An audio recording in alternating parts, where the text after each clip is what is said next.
Bonjour les économistes, bienvenue pour En route vers le photovoltaïque, épisode numéro 5. Alors, pas mal de nouvelles. D'abord, pour vous dire que j'ai commandé chez Solar Power 24 l'onduleur hybride, le fameux Axper 8 kg. Donc, il est, je l'ai vu, à 1095 avec les frais de port en DHL. Je l'ai commandé un mardi, je l'ai reçu le vendredi. Donc, très bien, rien à dire. Et surtout, j'ai posé 2 ou 3 questions à la personne. Donc, sur ce site-là ou l'autre que je vous avais mentionné, c'est le même gars, je pense, derrière. Mais ils répondent immédiatement en anglais, donc sans aucun souci. Alors pour commander sur ce site, vous gagnez 7 € par rapport à l'autre. Bon, c'est toujours ça de gagner. Il faut absolument que vous soyez en langue italienne, parce qu'en anglais, quand vous mettez dans le panier le 8 kg, au moment de payer, vous avez le 7,2 kg. C'est un bug informatique. Donc en langue italienne, ça se passe bien. Et attention au prix, parce il est annoncé à 950, c'est uniquement pour les Italiens, c'est-à-dire que le gouvernement italien fait une déduction fiscale de 10%, mais il faut habiter en Italie en tout cas. Voilà, ce qui est normal. Et d'ailleurs, ça serait bien que le gouvernement français s'en inspire pour un peu favoriser le photovoltaïque. Néanmoins, tout en italien. Donc, quand vous créez votre compte, c'est l'adresse, pas de livraison, c'est l'adresse de facturation qu'il faut devez mettre en France. Et du coup, vous avez le bon prix, donc 100 € de plus qui s'affiche. Voilà, je ferme la parenthèse. Très bon service de ce magasin en ligne, Solar Power. Voilà. Autre chose, il me faut des disjoncteurs différentiels et des sectionneurs. Et donc, après avoir discuté avec certaines personnes, donc je me suis orienté vers cela. On va dire, alors ça j'ai déjà reçu, on va dire en disjoncteur différentiel, ces modèles-là, 40 ampères, 30 milliampères, les modèles ASI. Donc c'est un petit peu mieux que du pur A, donc c'est un peu plus orienté électronique. Voilà. Donc du très bon matos. J'en ai pris 2, mais je les ai pas eu ce prix-là. Je crois que je les ai eu un peu moins cher. Donc là, je les attends. Ils devraient arriver dans moins d'une heure. Et également un disjoncteur de pôle cette fois-ci que j'ai reçu aussi, bon, avec une courbe B. Voilà. Donc ça, c'est le top du top. De toute façon, je vous ferai le montage de la partie AC et DC sans aucun souci au moment opportun.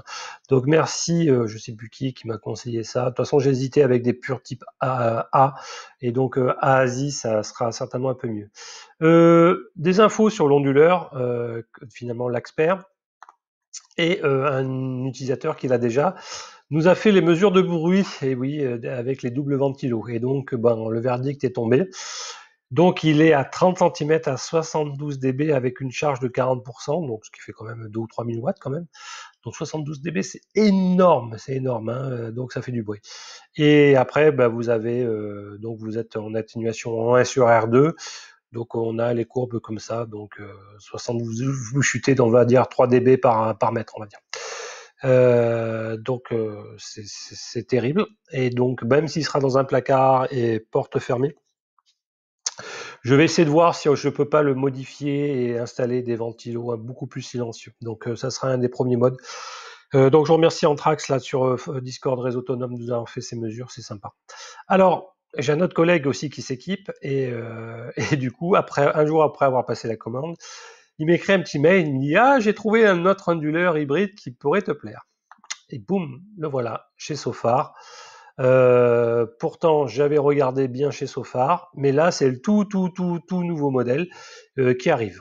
Alors, ce nouveau modèle, c'est l'hybride 6000 EP. Et avant, ce qui était disponible, notamment chez Allo Solar, etc., c'est le ES. Et là, c'est le EP, donc il est annoncé. Alors, quel est-il? Il est vachement mieux que le S. Notamment, il supporte 100 ampères en charge ou en décharge. Vous avez jusqu'à un modèle 6000. Bon, ça, limite, pas de grande nouveauté parce que c'était déjà le cas. 2 entrées MPPT, jusqu'à 18 ampères max, mais sinon jusqu'à 13 ampères. Et surtout, le MPPT range, déjà, il démarre plus tôt. 90 volts contre 120 ou 150 sur la version OS. Bam, 600 volts par string de panneau. Super. Bon, déjà, ça, c'est du très très bon. Alors, on-grid, pas de souci, vous tirez jusqu'à 6 kg.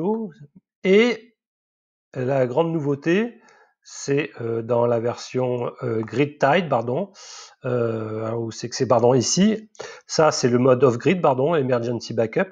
Vous tirez jusqu'à 5000 kVA. Donc, même pour le modèle 6 kVA, en mode off-grid, d'accord, vous tirez 5000 kVA, donc c'est presque 6000, alors que le précédent modèle, le S, c'est tiré que 3 kg.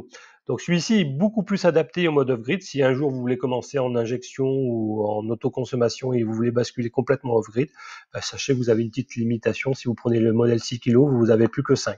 Mais ce qui est déjà super bien. Vous avez des temps de switch de 10 millisecondes, des efficacités de rendement qui sont très très bons. Il y a le Wi-Fi intégré et surtout leur régulation pour empêchant la réinjection aussi intégrée. Donc ça, c'est vraiment vraiment vraiment bien. Dommage que je ne l'ai pas vu avant. Autre qualité, en termes de bruit, alors c'est indiqué par là, il est à moins de 25 dB. Et oui, ça fait mal. Donc il est très très silencieux, c'est avec les nouvelles techniques. Il supporte toutes les dernières normes, la VDE, même 2019, sans aucun souci. Bon, bref, du très bon matos. Combien vaut-il? Sur Alibaba, il est annoncé vers 1200$. Sur Alibaba. Donc, il faut intégrer les frais de port, certainement les frais de douane, etc. Donc moi, je pense qu'il sera pas en dessous des 1500€. Voilà, entre 1400 et 1500 en intégrant tout, une taxe potentielle de douane, etc. Est-ce que je regrette d'avoir acheté l'Axper? Alors, oui et non. Non, parce que d'abord, l'Axper est beaucoup plus puissant. Et je pense que moi, j'ai pas besoin finalement de pouvoir réinjecter. Et 5 kg en off-grid, c'est un peu juste, donc il tournerait souvent à plein pot.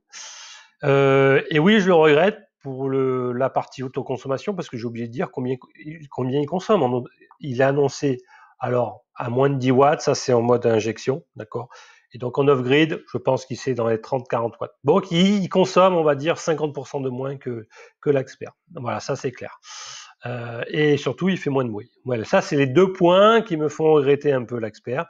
Mais ce qui me, on va dire, me conforte dans mon choix de l'Axper, c'est quand même que je peux tirer jusqu'à 8 kg. Et tous les échos que j'ai eus, c'est que le MPPT démarre à partir de 80-90 volts. Donc il est super efficace pour traquer. Donc ça aussi, c'est un bon point au niveau de l'Axper. Donc, après l'avoir vu, j'ai chouiné pendant 1 heure, etc. Je me suis dit, bon, c'est pas trop grave. Je pense que l'Axper, c'est un excellent modèle. Au pire des cas, je prendrai celui-ci dans 1 an ou 2, ou d'ici là, je pense qu'il y en aura plein d'autres de ce niveau-là. Donc, c'est pas un gros souci en soi. Je vais préparer les choses. Alors, est-ce qu'il fonctionne avec tout type de batterie en Live PO4? A priori, oui, puisque le sofa original l'était, donc c'est aucun souci. Donc, c'est un tout nouveau modèle. C'est Lead 6000 EP. Voilà. Donc, ceux qui n'ont pas encore choisi, je vous le conseille. Eh ben, je vous dis à bientôt pour En route vers le photovoltaïque.